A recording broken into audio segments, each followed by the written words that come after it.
कल्याणं, आदि कल्याणं, मध्य कल्याणं, पर्युषाणं कल्याणं। अर्थात बहुजन के हित के लिए, बहुजन के सुख के लिए भिक्षु आप उनकी मदद करो, उन पर अनुकंपा करो। दुखी है तो सुखी बनाने का रास्ता उन्हें बताओ। यदि उनके लिए छत नहीं है तो छत कैसे आएगी, उसका रास्ता बनाओ। यदि वह व्यापार में परिपक्व नहीं हो रहेंगे तो उनका रास्ता बताओ। इसलिए आपको पता ही होगा, ये सब तमाम बातें डॉक्टर बाबा साहब अम्बेडकर ने बुद्ध और उसके धम्म ग्रंथ में अवतरित की है। आप पढ़कर देखोगे तो पाओगे कि उसके अंदर राजनीतिक विचार भी है, उसके अंदर आर्थिक विचार भी है, उसके अंदर धार्मिक विचार भी है, और उसके अंदर सांस्कृतिक विचार भी है। यानी हर प्रकार के विचार बाबा साहब अम्बेडकर ने उस बुद्ध और उसके धम्म ग्रंथ में अवतरित की है। इसका मतलब है वो धम्म ग्रंथ आज भी हमारे लिए प्रेरणा दे रहा है। हमें वह हमेशा बुला रहा है, हमसे कह रहा है कि ये बड़ी मेहनत और मशक्कत के बाद मैंने इसका निर्माण किया है, और इसलिए आप लोग इसकी बातों को मानो और मानकर इम्प्लीमेंट करो। सिर्फ पढ़ने से काम नहीं चलता, और इसलिए हमें आज के समय में निर्णय लेने की जरूरत है कि निश्चित रूप से हम लोग इम्प्लीमेंट की तरफ ध्यान दें, अनुसरण करने की तरफ ध्यान दें और करके दिखाने की तरफ ध्यान दें, क्योंकि समय बहुत लंबा जा चुका है। अभी लगता है समय को बर्बाद करने की आवश्यकता नहीं है। अभी हमें आने वाली पीढ़ी के लिए ये कुछ करके दिखाने की जरूरत है, और यदि हमने आज के समय में कुछ करके दिखाया तो आने वाली पीढ़ी भी सुरक्षित हो सकती है। उनको संस्कार मिल सकते हैं, सुरक्षा मिल सकती है, उनको ज्ञान मिल सकता है, और न जाने कितनी सारी चीज मिल सकती है। इसके लिए हमें प्रयत्न करना है, क्योंकि आज जो हम करते हैं आज के दिन उसका लाभ नहीं मिलता, उसका लाभ आने वाली पीढ़ी के लिए मिलता है। इसलिए परम पूज्य बाबा साहब अम्बेडकर ने जो काम किया वो आज भी उनके माध्यम से लाभ मिल रहा है। इसलिए जिस समय हम करते हैं उस समय के बाद आने वाली पीढ़ी को एक लंबा समय अख्तियार करने के बाद भी उसका लाभ मिलते रहता है। और इसलिए ऐसे मौके पर मैं कहना चाहता हूँ कि अब हम लोग उस काम को अंजाम देना शुरू करें।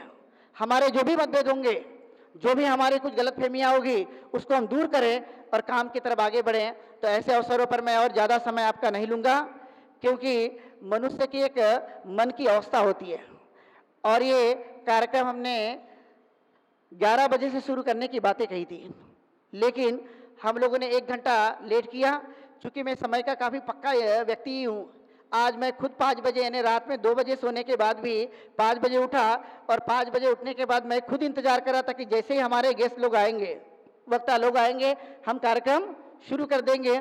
लेकिन कोई बात नहीं, हम लोगों ने 1 घंटा ये कार्यक्रम लेट किया, लेकिन 1 घंटा हम लोग इसको लेट होने के बाद में 1 घंटा और भी यानी 7 बजे तक इस कार्यक्रम को चला रहे हैं। इसका मतलब है आप लोगों ने जिस तरह से अपना शांति का परिचय दिया, जिस तरह से आपने एकता का परिचय दिया, जिस तरह से अनुशासन का परिचय दिया, इस तरह की भावना ये व्यक्त करती है कि हम लोग आगे इस काम को बढ़ाएंगे और निश्चित ही करेंगे। और परम पूज्य बाबा साहब अम्बेडकर ने जो हमें धम्म का रथ दिया था, वे खुद कहते थे कि ये धम्म का रथ मैंने बहुत बड़े मुश्किलों के बाद यहाँ तक ले आया है।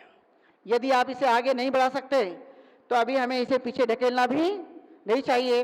तो हम चाहते हैं कि हम पीछे तो ढकलेंगे ही नहीं, लेकिन आगे जरूर बढ़ाएंगे। और इसलिए हमने जो पर्चा छापा था उसमें आपने देखा होगा एक सिंबल दिया है, उस सिंबल में भिक्खु भिक्खुनी और उपासक उपासिका का उसमें हमने फोटो छापा दिया, जिसको धम्म चक्र कहते हैं, उसको आगे बढ़ाने के लिए। और इसलिए दोनों ही मिलकर ये काम किए जा सकते हैं, अकेला कोई काम नहीं कर सकता, क्योंकि अकेला चलो रे भाई बोलेंगे तो आप देखोगे पीछे आपके कोई भी नहीं होगा। इसलिए सब मिलकर के ये काम को अंजाम दिया जा सकता है। और इसलिए मैं आप लोगों से इस मौके पर कहना चाहता हूँ कि हम लोग सब लोग मिलकर काम करें, उस काम को आगे बढ़ाएं जो परम पूज्य बाबा साहब अम्बेडकर ने जो विचार और जो उद्देश्य रखा था, निश्चित ही उसको हम साकार करने के लिए तैयार रहेंगे और उसे करेंगे। ऐसी मैं इच्छा जाहिर करते हुए यहीं पर रुकता हूँ और सब लोग के लिए मंगल कामना करता हूँ कि आप का जीवन में सुख शांति और बाबा साहब अम्बेडकर के विचारों को आगे बढ़ाने के लिए आप निश्चित ही आगे आएंगे, ऐसी मंगल कामना सद्भावना व्यक्त करता हूँ। और उपस्थित जो हमारे बीच में वक्ता लोग आए, इनका भी मैं अभिनंदन करता हूँ। इन्होंने भी काफ़ी अच्छी बात आप लोगों के सामने रखी। इतना ही कहते हुए यहीं पर रखता हूँ। बहुत बहुत धन्यवाद। साधु साधु साधु।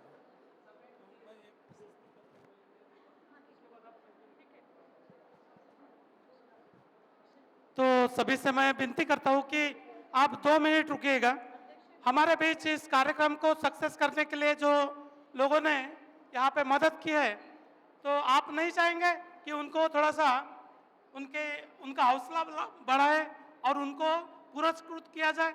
तो सबसे पहले मैं उन तमाम हमारे जो साथी हैं जिन्होंने इस कार्यक्रम को सक्सेस किया है, उनको थोड़ा प्रशस्ति पत्र हम देना चाहते हैं तथागत बुद्ध विहार संघ की ओर से। तो सबसे पहले मैं बुलाना चाहूंगा इस मंच पर आनंद लाटकर, आनंद जी लाटकर को मैं बुलाना चाहूंगा।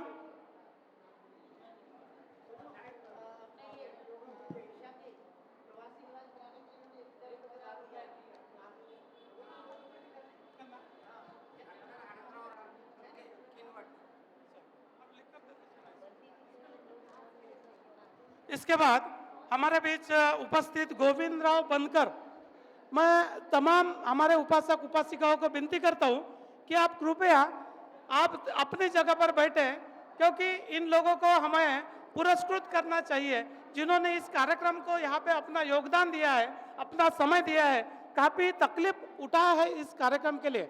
इस कार्यक्रम को सक्सेस करने के लिए इनका बहुत बड़ा महत्वपूर्ण अंग रहा है और इनकी मेहनत रही है। मैं बुलाना चाहूंगा गोविंदराव बनकर जी को। गोविंदराव जी बनकर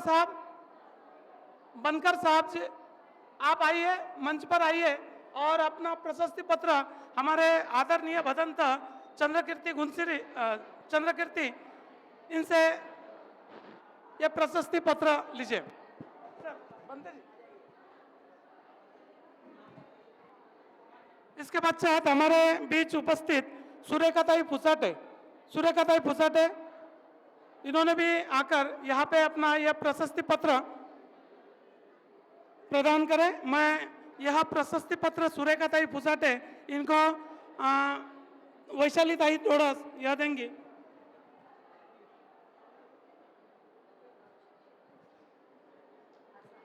उसके बाद भारती सुदर्शन गोस्वामी, इनको भी इस कार्यक्रम को सक्सेस करने के लिए इन्होंने बहुत महत्वपूर्ण योगदान रहा, तो इसको प्रदान करेंगे हमारे बीच उपस्थित अर्चना गौतम जी।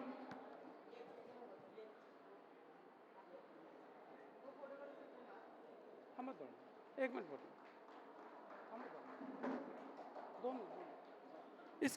इसके पश्चात मधुलिका गौतम, इन्होंने बहुत अच्छा आज संचालन भी किया है और बहुत मेहनत ली है। इनको हमारे बीच उपस्थित डॉक्टर कौशल पवार यह प्रशस्ति पत्र प्रदान करेंगे।